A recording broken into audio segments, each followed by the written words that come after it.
मेहनत करने को। शिव महापुराण ने कभी यह नहीं कहा कि घर में बैठे रहो, अपना परिश्रम करो। बच्चे को अगर बेलपत्र चढ़ाने का बोलो, बच्चों को अगर शहद की बेलपत्र लगाने का बोलो, तो ये बात भी बोलो कि सियोर वाला महाराज अपनी प्रत्येक कथा में कहता है कि अपनी पढ़ाई को 4 गुना बढ़ाना है, अपनी एजुकेशन को 4 गुना बढ़ाना है, अपने अध्ययन को 4 गुना बढ़ाना है, अपने परिश्रम को 4 गुना बढ़ाना है। रात दिन एक कर दो और फिर परीक्षा देने जाओ तो एक बेलपत्री पर शहद लगाकर शंकर को चिपकाकर फिर जाओ, रिजल्ट तुम्हारे पक्ष में।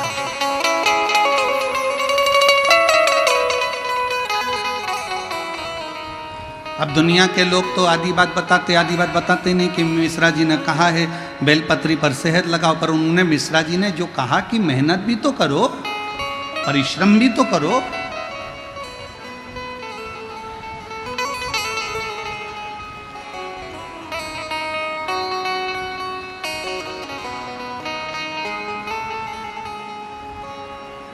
जब हम मेहनत ही नहीं करें, परिश्रम ही नहीं करें, तो शिव कैसे फल दे? थोड़ी मेहनत हाथ की, बाकी कृपा भोले नाथ की। थोड़ी सी मेहनत, थोड़ा सा संघर्ष। सीए की पढ़ाई कर रहे हो, इंजीनियरिंग की पढ़ाई कर रहे हो, डॉक्टर की पढ़ाई कर रहे हो, आईपीएस ऑफिसर बनने के लिए तैयारी कर रहे हो, खूब पढ़ो। ये कभी मत सोचना कि मैं बन ही नहीं सकता।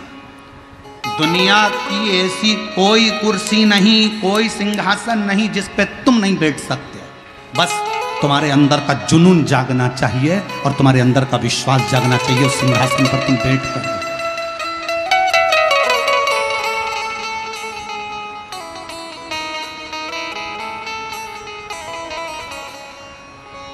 अपने भीतर के संघर्ष को, अपने भीतर के जुनून को जगाइए। कौन कहता है भगवान आते नहीं, द्रौपदी की तरह तुम कौन कहता है भगवान खाते नहीं, बैर शबरी की तरह तुम खिलाते नहीं। कौन कहता है भगवान सोते नहीं, माँ यशोदा की तरह तुम सुलाते।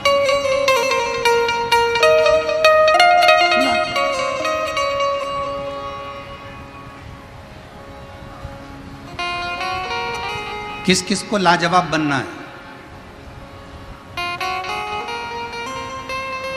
लाजवाब बनने के लिए सब तैयार हैं कि हमको लाजवाब बनना है, पर लाजवाब बनने के लिए सबसे बड़ा एक त्याग करना पड़ता है। लाजवाब बनना है तो जवाब देना छोड़ना पड़ेगा, तब तुम लाजवाब बन सकते हो।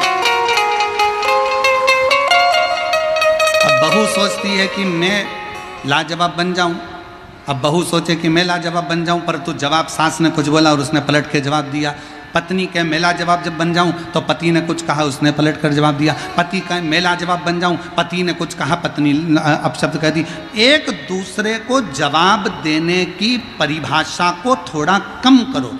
एक जरूरी नहीं कि तुम हर बात का उत्तर दोगे। उत्तर देने के लिए तुम्हारे ऊपर देवाधिदेव महादेव विराजमान हैं। तुम तो लाजवाब बनने के लिए थोड़ी मौन का धारण करो, थोड़ी मौन।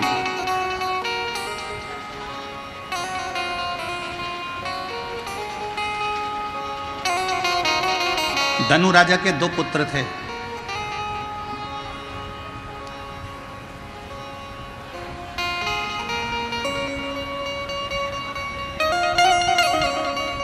राजा धनु के 2 पुत्र हैं, रंभ और करम।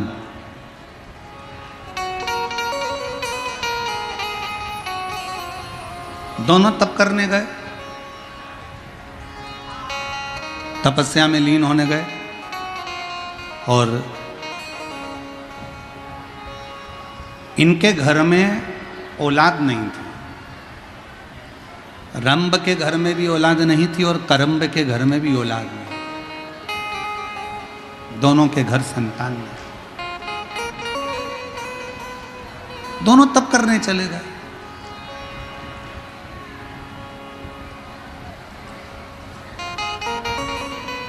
उन्होंने सोचा पृथ्वी पर अगर तप करेंगे तो ये पशु पक्षी, ये मक्खी मच्छर वायुचर ये परेशान करेंगे।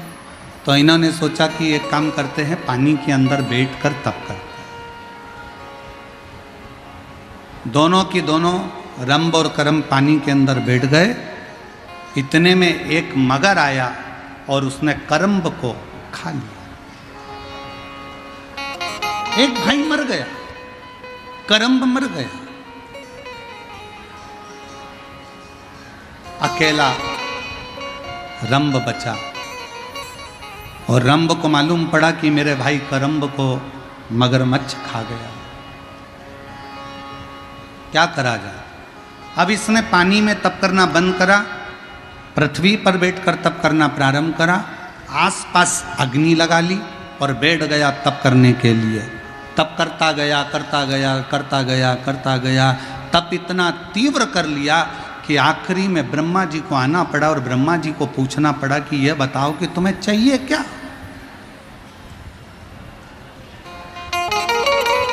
जब आप प्रतिदिन रोज शिव के मंदिर में जाकर एक लोटा जल चढ़ाते रहोगे, रोज शंकर के मंदिर का चढ़ा हुआ जल आचमन करते रहोगे, रोज शंकर के मंदिर में झाड़ू और पोछा लगाते रहोगे, किसी के घर में कोई व्यक्ति रोज काम करे, उससे तनख्वाह की कोई बात नहीं।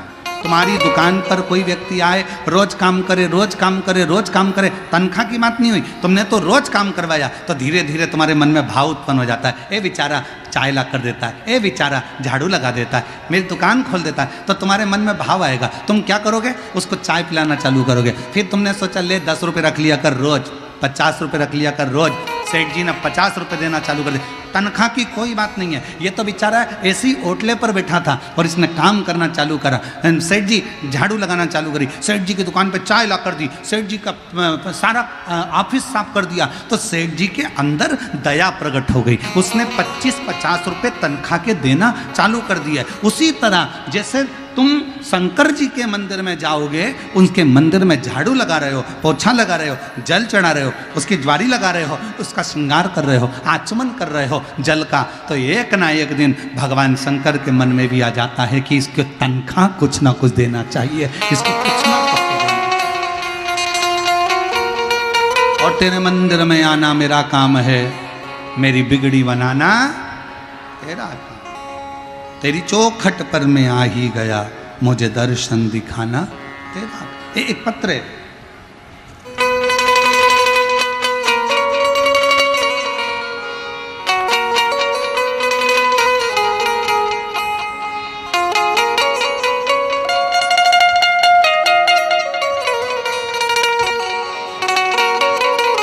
नम्रता सिंह,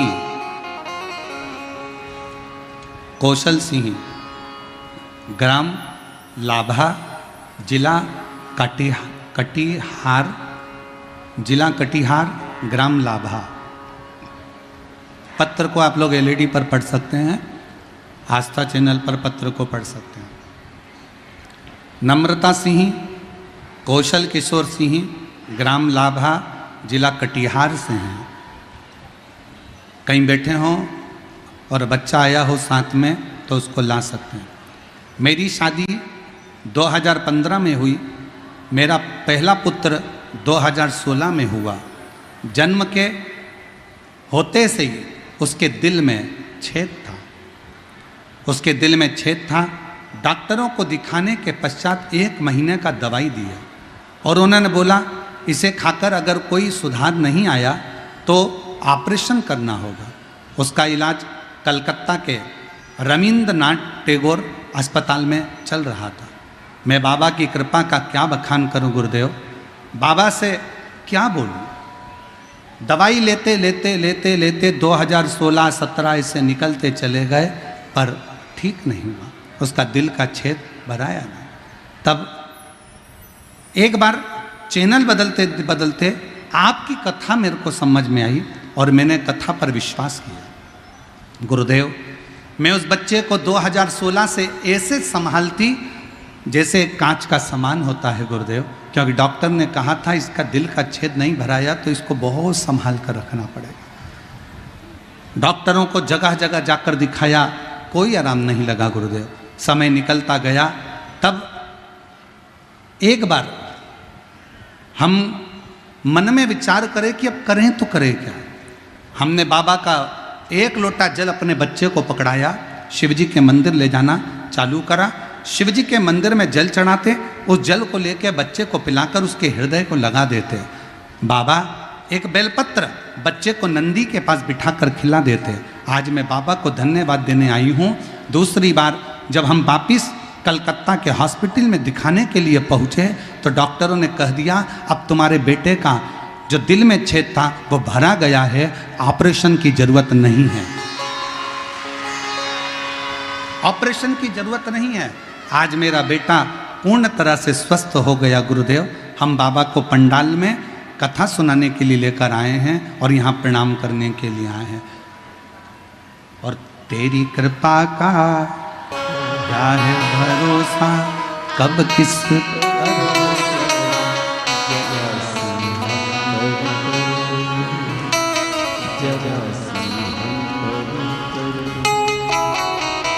तेरी कृपा का क्या है भरोसा, कब किस पर हो जरा हम पर जरा।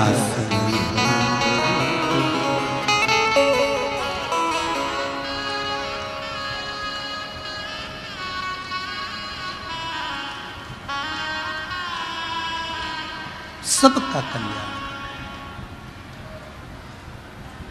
तूने ऐसी दुनिया में कौन है जिस पे कृपा ना करी, जिस पे तूने करुणा ना करी।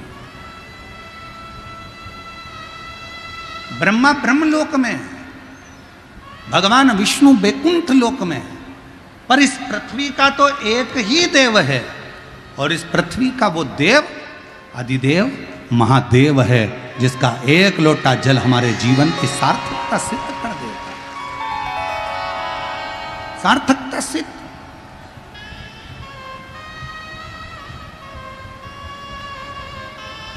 आज सोशल मीडिया पर एक वीडियो किसी ने भेजी थी।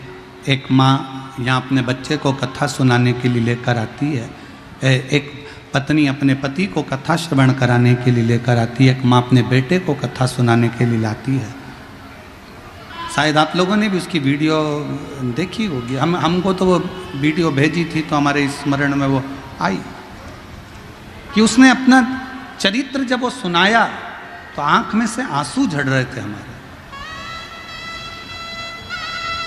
कि शिव कितना दयालु है, शिव कितना करुणा सागर है।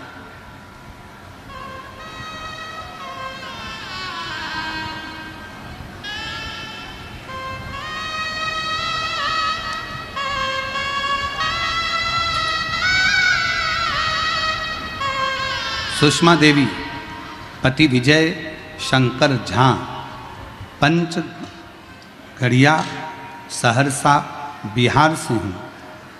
मेरा पति का एक्सीडेंट हो गया था, वो बेड पर ही थे कि मेरा छोटा बेटा अनीश का 8/6/2024 को एक्सीडेंट हो गया। सहरसा में भर्ती किए, डॉक्टर रेफर कर दिए, विराटनगर नेपाल न्यूरो में भर्ती किए। डॉक्टर बताया कि इसके ब्रेन की, मस्तिष्क की हड्डी के 36 टुकड़े हो गए हैं, ब्रेन की हड्डी के 36 टुकड़े हो गए। ऑपरेशन करते लेकिन बचने का कोई चांस नहीं है, बचने का कोई चांस नहीं है। 4 लाख रुपया जमा करने का डॉक्टर बोल दिए। गुरुजी मेरे पास रुपया नहीं था। हम उसी समय पर श्री शिवाय नमस्तुभ्यम का जाप कर रहे थे, रो रहे थे। उसी वक्त एक लड़का मेरे पास आया, गुरुदेव आपने कहा था कि श्री शिवाय नमस्तुभ्यम में वो बल है, आप जब याद करोगे तब शंकर को तुम्हारे पास में आना ही पड़ेगा। 108 दबाने पर एम्बुलेंस आती है, हेलीपैड देखकर हेलीकॉप्टर आता है, स्टेशन देखकर रेल रुकती है, बस स्टॉप देखकर बस रुकती है। उसी तरह श्री शिवाय नमस्तुभ्यम बोलने पर शंकर दौड़ कर आता है। शिवा गुरुदेव, मैंने श्री शिवाय नमस्तुभ्यम बोलना जाप चालू करा, जाप करती रही। उसी वक्त एक लड़का मेरे पास आया, बोला आंटी आप क्यों रोती हो? मैं सारा बात बताया। बोले मेरे बेटा अब महादेव के ऊपर है, बाबा जो करे गुरुदेव। लड़का को 4 लाख रुपए का डॉक्टर बोला है ऑपरेशन के लिए। बच्चा सुना और गुरुजी उसी समय पर वो बच्चा गया, ना जाने कहाँ से आया। उसने कहा आप चिंता मत करो, बेटे का ऑपरेशन आपका होगा। और उस लड़के ने जाकर कब 4 लाख रुपए जमा कर दिए और 4 लाख जमा कर कर मेरे बेटे का ऑपरेशन चालू हुआ। आईसीयू में लेकर गए, ऑपरेशन के लिए ऑपरेशन थिएटर में लेकर गए, टाँके लग गए, सब कुछ हो गया। 1 घंटा बाद डॉक्टर ने जवाब दिया कि ये लड़का खत्म हो गया, ये बच्चा खत्म हो गया। 1 घंटे बाद जवाब दिया कि ये बच्चा खत्म हो गया। अनिकेश को हम वहाँ से लेके बॉडी को अपने सहरसा के लिए आने लगे। रोते हुए बॉडी को लाए, घर पे अंतिम संस्कार की तैयारी हो गई। बांस आ गए, कपड़ा आ गया। बेटे को लेकर जब आ रहे थे तो हमने एम्बुलेंस वाले से कहा भैया 2 मिनट रोक दे। एकांतेश्वर महादेव एक पेड़ के नीचे शंकर का मंदिर था और आप कहते हो कि एकांत में अगर कोई शिव का मंदिर मिले उस पर 1 लोटा जल चढ़ाकर प्रणाम कर कर जो दुविधा हो शिव से कहो। हमने मंदिर रुकवाया, बेटे की बॉडी छोड़ मंदिर में बोतल में जल था चढ़ाया, लाकर बेटे के शरीर पर लग दिया। वहीं पर एक बेलपत्र पड़ी थी, वो भी बेटे के पास में लाकर रख दी और बेटे को लेकर बॉडी को चल दी है। चलते चलते क्या हुआ कि अगला एक शंकर का मंदिर आया। उसी समय पर बेटे ने अपना उल्टा हाथ ऊपर कर दिया। बेटे ने अपना उल्टा हाथ ऊपर करा और अनिकेश का हाथ जैसे उठा दिया, तुरंत एम्बुलेंस सहरसा की तरफ मोड़ दिया। सहरसा में कोई डॉक्टर फिर नहीं लिया, भर्ती पटना गए, लेकिन वहीं भी पटना में जाकर भर्ती नहीं ले रहे थे, पैसा बेकार जाता ये बोल रहे थे। गुरुजी जबरदस्ती हम लोगों ने भर्ती करा।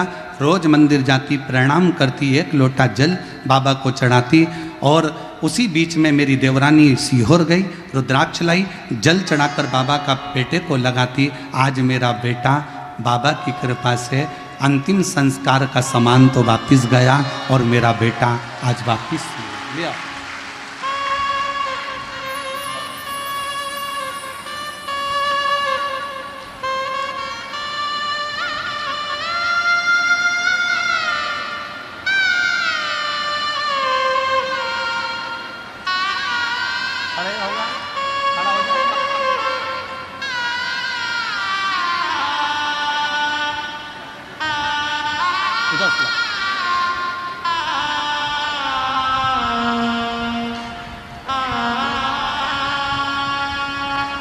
और तेरी कृपा का क्या है भरोसा, कब किस पर हो जरा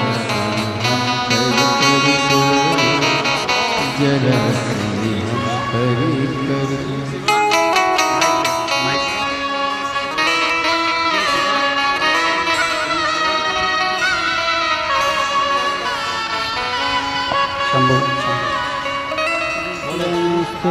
नमस्तु है, नमस्तु है। डॉक्टर ने कहा था ये कभी उठ नहीं पाएगा, बोल नहीं पाएगा, इसका शरीर काम नहीं करेगा, पर शिव की कृपा से इसकी आंखें भी चली गई थी। अब धीरे धीरे आंखें भी वापिस आ रही है, खड़ा भी हो रहा है, हाथ भी हिल रहा है और बोल भी रहा है।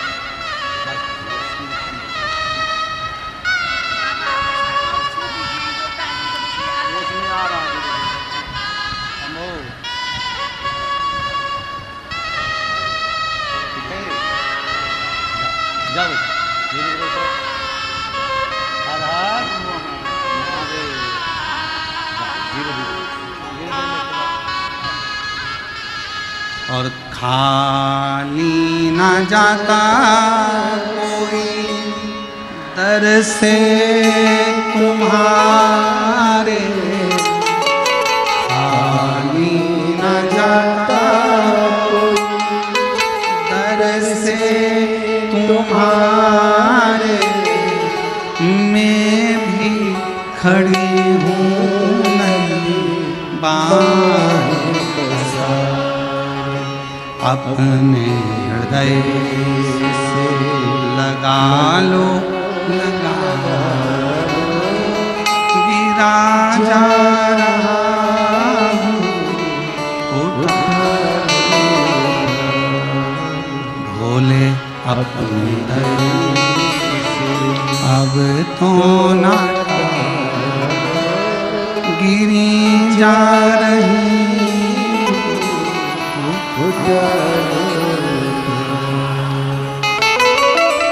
जी ने पत्र में लिखा,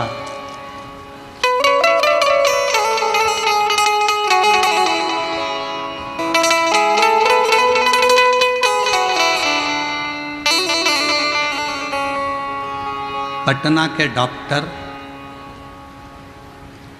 ने कह दिया था फालतू का खर्चा कर रहे हो, ये जीवित नहीं रहेगा। पर जब शरीर धीरे धीरे काम करने लगा तो पटना के भी डॉक्टर बोलने लगे कि ना जाने कौन सी शक्ति तुम्हारे बेटे को ठीक कर रही है, समझ नहीं कौन सी शक्ति।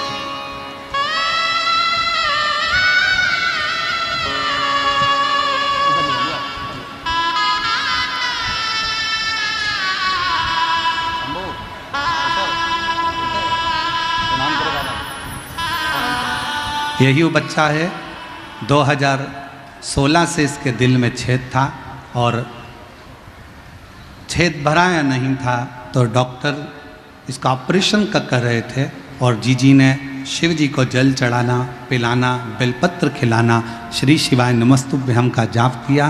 बाबा की कृपा से छेद भरा गया। कलकत्ता के डॉक्टरों ने कह दिया ठीक है, श्री शिवाय नमस्तुभ्यम। पापा को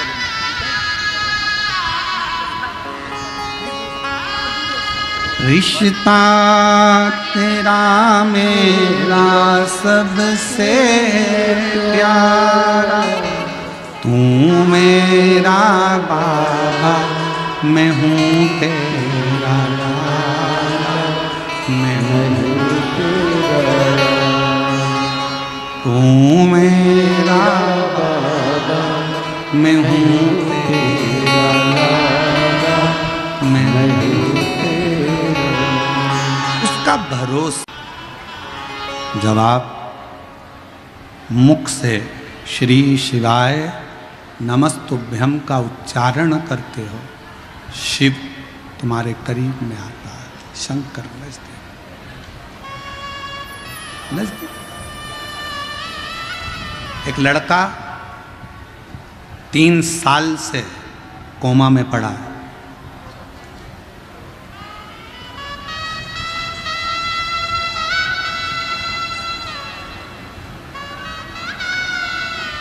गुड्डी चौहान, जिला धनबाद, झारखंड की रहने वाली हूँ। 3 साल से कोमा में था, 3 साल से। डॉक्टर ने कह दिया था केवल बॉडी है, सेवा करिए। 3 साल से कोमा में था। 2018 में एक्सीडेंट हुआ और 3 साल से कोमा में पड़ा रहा। डॉक्टरों ने जवाब दे दिया था, भगवान के भरोसे छोड़ दिया। एक दिन अचानक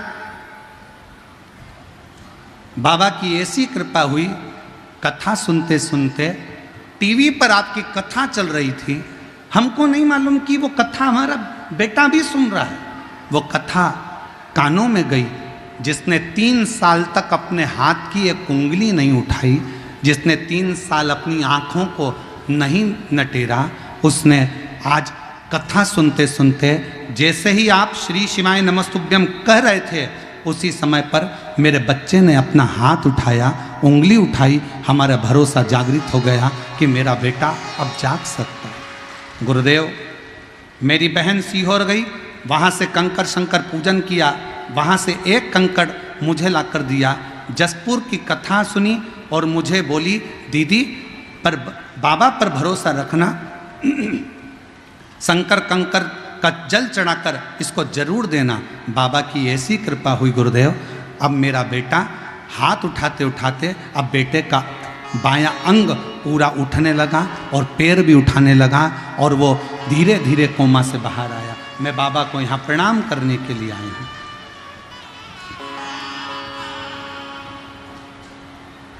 एक लाइन अच्छी लिखी है, सब लोग गुनगुनाएंगे साथ में। भोलेनाथ दया करना,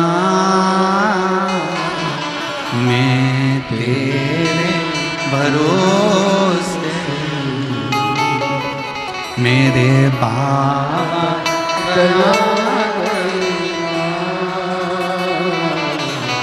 मैं तेरे भरोसे,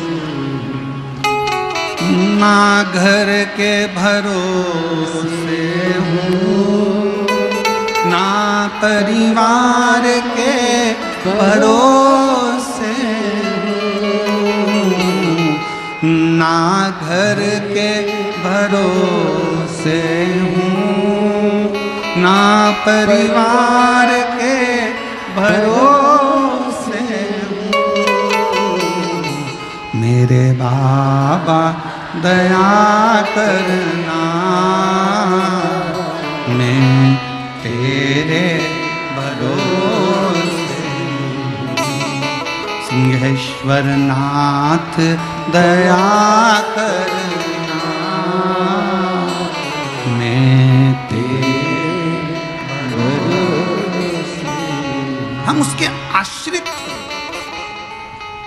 उसके आश्रित।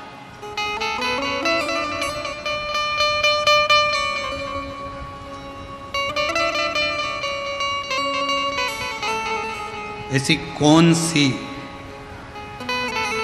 उलझन है जो मेरा शंकर सुलझा नहीं सकता। मेरी जीजियों, मेरे जीजाओं, मेरी बेटियों बेटाओं, मेरी माताओं, मेरे भाई, ना जाने फिर कहूँगा मैं ये बात, 2 दिन पहले भी ये बात कही थी, आज फिर कह रहा हूँ।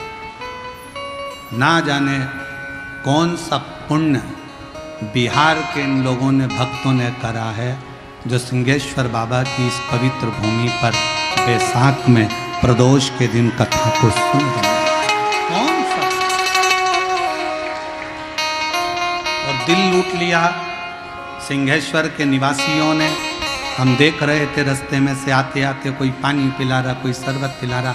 आज तो एक अलग सी नज़ारा हमने देखा कि लोग रोड पर पानी डाल रहे थे। तो हमने, वो शुभम बेटा हमको लेकर आता है चौधरी, हमने उससे पूछा ये पानी क्यों डाल रहे हैं? तो कहा गुरुजी, कई लोग जहाँ गाड़ी छूट रही है वहाँ से नंगे पैर चले आ रहे हैं, ना जाने कैसी श्रद्धा है। हमने कहा ये बाबा सिंहेश्वर की भक्ति है और उनकी नैया पार जरूर होगी, जो इसकी चले आ रहे, चले। एक एक दुकानदार, मैं धन्यवाद दूं, कितना कितना साधुवाद दूं मैं साहब, मैं यहाँ की पुलिस प्रशासन को, यहाँ की एक एक व्यवस्था को देखकर। 2 लाख भक्त प्रतिदिन सुबह और 2 लाख भक्त शाम को भंडारे में भोजन कर रहे हैं। 20 टन चावल रोज लगता है, जरा अंदाजा करिएगा। 20 टन चावल प्रतिदिन भंडारे में लग रहा है, रोज का लग रहा है। कौन खिला रहा है? सिंहेश्वर नाथ। कौन करा रहा है? सिंहेश्वर नाथ। कौन दे रहा है? सिंहेश्वर नाथ। हम आश्चर्य में पड़े हुए इस बिहार की कथा को देखकर, सुनकर। हम आश्चर्य में कि गजब गजब, कहाँ से आ रहा है, कहाँ जा रहा है, कौन खिला रहा है, कौन खा रहा है, पता ही नहीं पड़ रहा। और भोजन परोसने वाली वो जीजियाँ ना जाने कहाँ कहाँ से आई, सब्जी काटने वाली मेरी बहनें कब पहुँच जाती हैं भोजन बनाने, रोटी बेलने, और इतने प्रेम से भोजन परोस रही हैं कि भोजन लेने आने वाला भी एक बार की जगह 4 बार खा रहा है। इतना विश्वास। हम तो बाबा के भरोसे, हम तो बाबा के भरोसे ये शिव की कृपा के बिना कुछ नहीं हो सकता। भूतो न भविष्यते। और ये नजारा अगर बिहार वालों ने 2 दिन की कथा और है, कल मासिक शिवरात्रि भी है और कल हमारी कथा की भी शिवरात्रि है, और परसों सुबह की कथा 8 बजे से 11 बजे तक हो जाएगी। 11 बजे कथा विराम कर कर हम कुबरेश्वर धाम, सिंहेश्वर धाम, सब अपने अपने धाम में जाओ, कथा पूर्ण हो जाएगी, चले जाओ। 2 दिन और हैं। इस नज़ारे का दर्शन, इस पंडाल में पहुंचकर वहां की मिट्टी को प्रणाम करना, नमन करना, बैठकर एकांत में शिव नाम की भक्ति का संचार करना।